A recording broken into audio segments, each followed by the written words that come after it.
Sanibonani bafundi, siyanamukela engosini yethu yokufunda ulimi lwesiZulu. Saqhubeka nayo incwadi yethu Amanyala enyoka.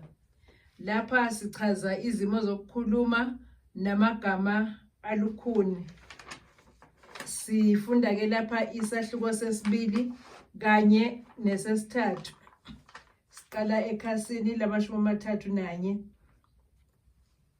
Netwetwana kusho ukuthi novadlwana.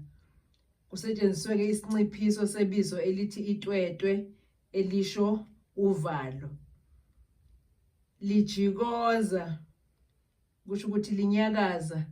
Kuchazwa ikhanda likaPet elalinyakaza okwelempukane.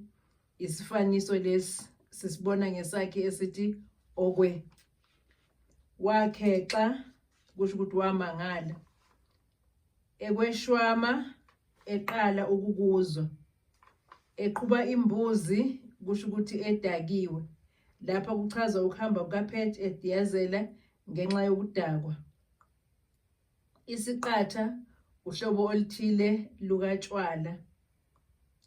Iziqandu iminyovu. Lezi izinambuzane ezindizayo ezintinyelanayo kakhulu. Khovololo lutho ukuqhamuka okusho ukuthi akaqhamukanga. Eseyohluthulela kusho ukuthi eseyokhiya. Kaqhwasha okusho ukuthi yesibhamu sokuzakhela. Isahluko sesithathu siqale ekhasini la-42. Limpongoloza okusho ukuthi limemeza kakhulu. Lapha kuchazwa izwi lephoyisa elalimemeza ngaphandle lingqongqoza ngenkani lifuna ukuvulelwa emzini kaPet noSindi.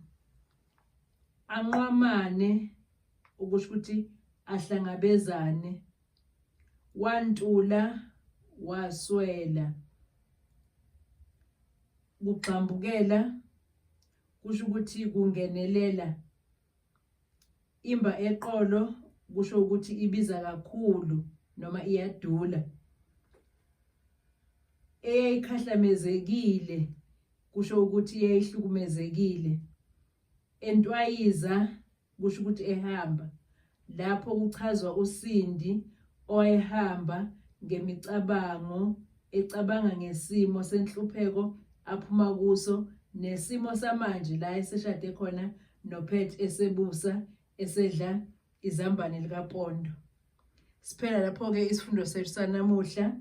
Bafundi ngicela ke nichofe ulike, nichofe ushare, nichofe usubscribe. Isifundo lesi sihambe sifinyelele kubafundi abaningi. Sizobonana ke futhi esifundweni sethu esilandelayo.